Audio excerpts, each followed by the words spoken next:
Jag ska rita den. Det här är uppgiften i alla fall. Jag tänkte visa uppgiften, men så fort jag visar någonting annat än PowerPoint så ser ni bara galaxer. Om ni läser uppgiften så ritar jag hur vågorna ser ut under tiden. För det är den här bilden av de här två vågorna. Det här är en rätt central typ av uppgift som ni kommer att jobba mycket med på övningen i veckan och kanske lite nästa vecka också. När ni löser den här typen av uppgifter så som alltid med rita. Man behöver inte rita jättebra, men man behöver rita. Så vi har vår vågfunktion. Eller vad är det? Det kanske stod S i den här som funktion av X. Så den ena bilden som ni ser om ni har övningshäftet.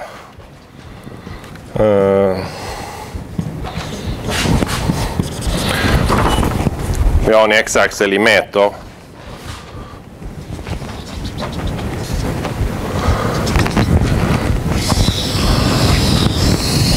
Och vid tiden t lika med 0,0 millisekunder så ser vågen ut så här.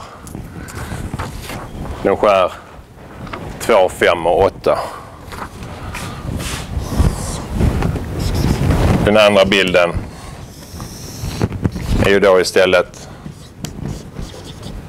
tid i millisekunder. Där vi har 10, 20. Det blir inte lika exakt när jag ritar det här, men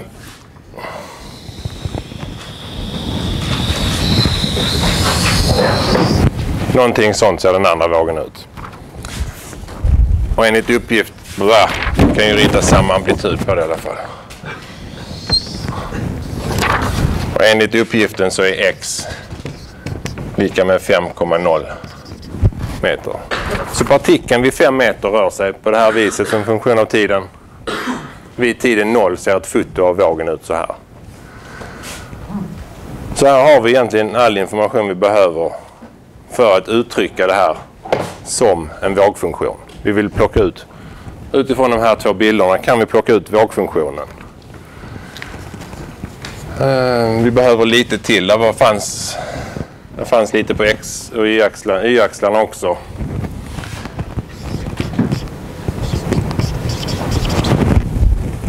Det första är helt enkelt avläsning. Vad kan man avläsa ur bilderna? Och en av sakerna är amplituden. Nu har jag ritat in det här, men det är så högt vågen går. 0,15 mikrometer. Vi behöver också veta periodtiden T. Det får vi lättast om vi tittar i det här diagrammet. Och följer man den så ser man att den skär lite efter 10 och lite till efter 20. Så det är ungefär 22 millisekunder. Det är den här tidpunkten och den tidpunkten. Vågen har precis kommit tillbaka och svänger likadant igen. Och vi vill veta våglängden. Samma sak där. Vi får leta upp någon punkt i diagrammet som upprepas igen. Och sen mäta hur lång sträcka är det. I det här fallet är det lämpligt att ta skärningspunkterna här. 2 till 8 meter så får vi att våglängden är 6 meter. Så det är inga problem. Nu vill vi se om det är plus eller minus. Och vi vill få fram fasen. Hur vet vi vilket håll den här vågen rör sig åt? Rör den sig åt höger eller vänster? Vi kan ju rösta om det, men det är ett ganska dumt sätt att lösa problemet i det här fallet. Demokrati är bra, men inte när man räknar fysikproblem. Hur tror ni vi kan göra? Någon idé? Jag har inte gjort det innan, så det...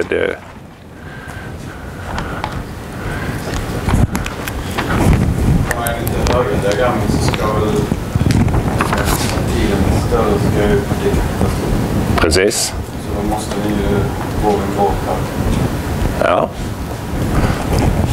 Ja, det är helt rätt. Partikeln rör sig uppåt, men hur vet du att den går åt höger? Vågen flyttar sig i den riktningen och följer partikeln med sig. den här partikeln rör sig. Men du är inne på helt rätt spår.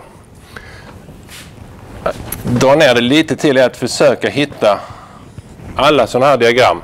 Det behövs en punkt som är gemensam.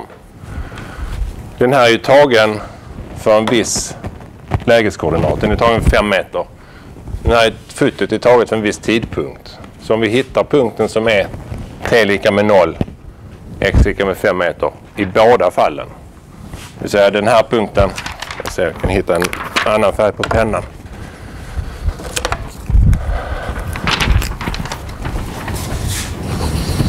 Den punkten och den punkten är precis samma. De ska ju röra sig likadant i tid och rum. Och om vi då gör precis som du sa, vi följer den i tiden. Vad händer? Jo, punkten rör sig uppåt. Om vi går fram en liten sträcka i tiden så då har den här rört sig uppåt. Det är en sån här liten massa som svänger upp och ner. Går tiden framåt så rör den sig uppåt. Alltså ska vågen vid tiden t plus delta, den här punkten ska ha rört sig uppåt. Så flyttar vi upp den. Vågen ser precis likadan ut fortfarande. Formen är likadan, men den har flyttat sig. Men vi vet att den ska skära den här punkten. Alltså ser vågen ut så här. Likadant, men den är flyttad. Så vi måste hitta den gemensamma punkten och se vad händer med den. Hur flyttar den sig? Ni kommer att öva mycket på det här. Det låter lätt och det är, när man väl har fått kläm på det så är det ganska lätt. Men det gäller att tänka rätt, precis som du gjorde. Den har flyttat sig uppåt så vågen rör sig åt höger. Vad är tecknet om vågen rör sig åt höger?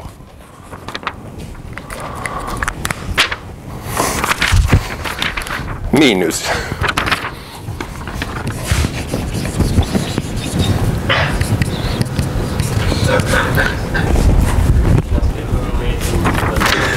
Ja.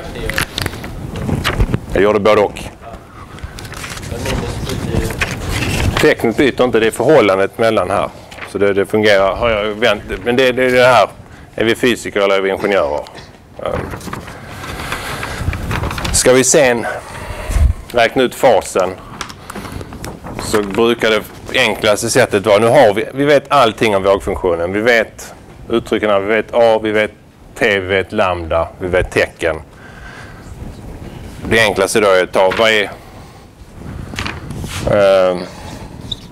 den sista variabeln, den här faskonstanten phi. Jag tror jag kallade den alfa innan. Någon faskonstant. Du tar en punkt x 5 meter t 0,0 millisekunder och så sätter vi in det i den här funktionen så att psi av 0,5, vad är det lika med? Det är lika med 0. Det är den här gemensamma punkten. Vi sätter in det i ekvationen. 0 är lika med 0,15, det är amplituden. Sinus 2pi. Vad har vi nu? Tiden t är 0 minus x genom lambda. 5 delat med 6 plus phi. Vi vet ju allting här nu. Det här uttrycket här, sinusuttrycket, måste vara 0. Så löser vi det för phi och får att phi lika med 5 pi tredjedelar. Det säger ju någonting om när svängningen började.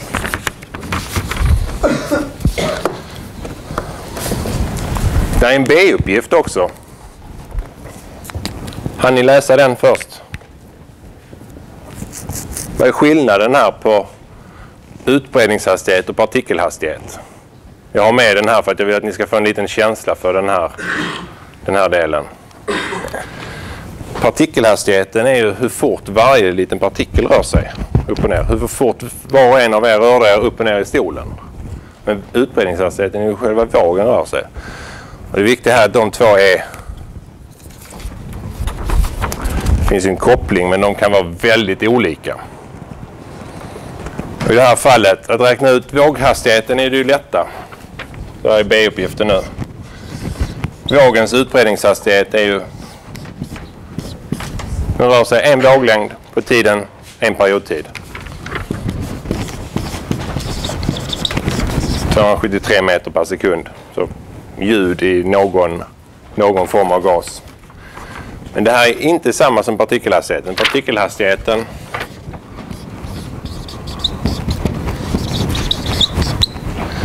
kommer istället vara ändringen av vågfunktionen som funktion av tid. Vi tittar på derivatan bara. Vilken hastighet rör sig varje partikel med. Och deriverar vi det här uttrycket så får vi det till... Vi deriverar det med avseende på tid så vi får ut 2pi till den inre derivatan a cosinus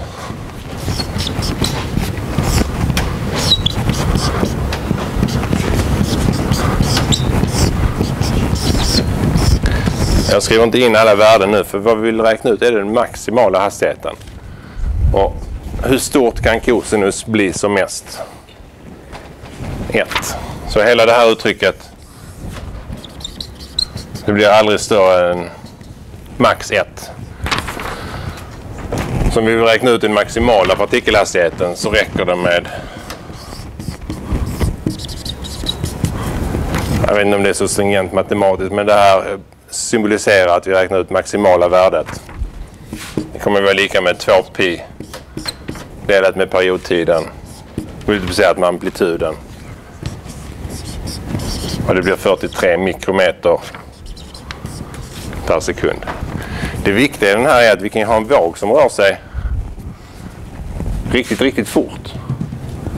Trots att varje partikel i sig rör sig ganska långsamt. Ett par mikrometer i sekunden är inte så fort, men vågutbredningen i sig kan vara väldigt fort ändå om de är kopplade, beroende på hur de här partiklarna är kopplade.